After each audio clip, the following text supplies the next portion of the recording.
Vous êtes sur l'épisode 120 et c'est l'heure du 0-100 en moins de 5. Bonjour et bienvenue sur l'Accélérateur. L'Accélérateur, eh bien, c'est le show sur lequel, à chaque épisode, je vous présente des experts et champions entrepreneurs qui nous livrent le secret de leur succès en lien avec le marketing, les ventes ou l'entrepreneuriat. Je m'appelle Marco Bernard, je suis entrepreneur en série depuis 25 ans et je vous aide à accélérer vos résultats. Merci beaucoup d'être ici avec moi aujourd'hui. C'est le temps de propulser votre entreprise.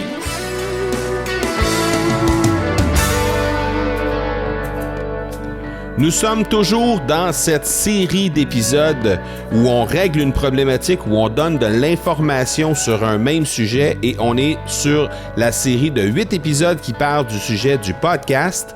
Et aujourd'hui, on va découvrir l'algorithme de iTunes, comment ça fonctionne l'algorithme de iTunes pour les gens qui ont des podcasts et qui animent des podcasts et qui veulent comprendre comment ils peuvent faire pour apparaître dans les résultats, dans les tops des résultats de des catégories dans lesquelles leur podcast est inscrit. Alors, je vais déconstruire déjà à la base une ancienne croyance qui était que les notes et les nombres de commentaires qu'il y avait sur les podcasts, que c'était ça qui faisait en sorte que les podcasts se retrouvaient en haut de la liste. Eh bien non, pas du tout même. Le nombre de notes ou la qualité des notes qu'il y a sur un podcast ou encore le nombre de commentaires qu'on y retrouve n'influence en rien le rendement du podcast à l'intérieur d'une même catégorie dans iTunes. Donc,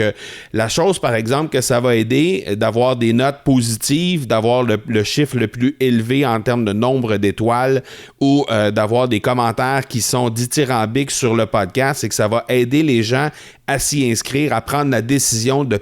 cliquer sur le bouton s'inscrire et de pouvoir suivre votre podcast par la suite. Donc, à partir de cette prémisse-là, à partir du fait que les gens vont s'inscrire plus facilement s'il y a beaucoup de notes et beaucoup de commentaires qui sont inscrits dans votre podcast, eh bien, vous allez comprendre que les notes et les commentaires, le nombre de commentaires qu'il y a sur votre podcast a quand même un impact sur le classement dans lequel il va se retrouver à l'intérieur de votre catégorie parce que le seul critère qui entre en ligne de compte pour être considéré de façon favorable par iTunes pour se faire afficher dans le haut des résultats de votre catégorie, c'est le nombre de nouveaux inscrits sur les 7 derniers jours décliné de la façon suivante. Alors écoutez-moi bien,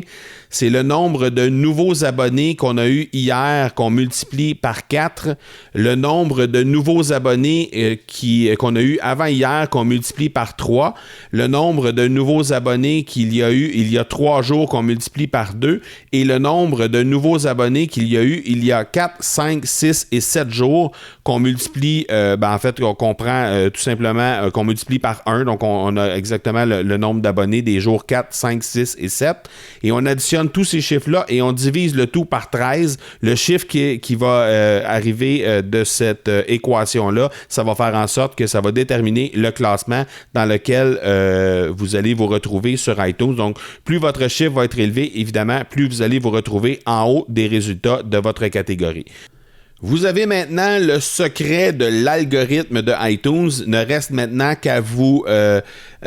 diriger vers des stratégies pour augmenter votre nombre d'abonnés à chaque jour le plus possible pour avoir un flot constant de nouveaux abonnés qui entrent et qui vont vous permettre de vous afficher en haut des résultats de iTunes comme l'accélérateur figure dans le top 5, entre autres de la catégorie vente et dans la catégorie entrepreneuriat. Donc, je suis particulièrement fier de ça parce que quand je regarde les noms des autres podcasts qu'il y a autour de moi dans ces deux catégories-là, je trouve ça très intéressant, c'est très flatteur et je vous remercie à l'avance encore une fois de vous inscrire au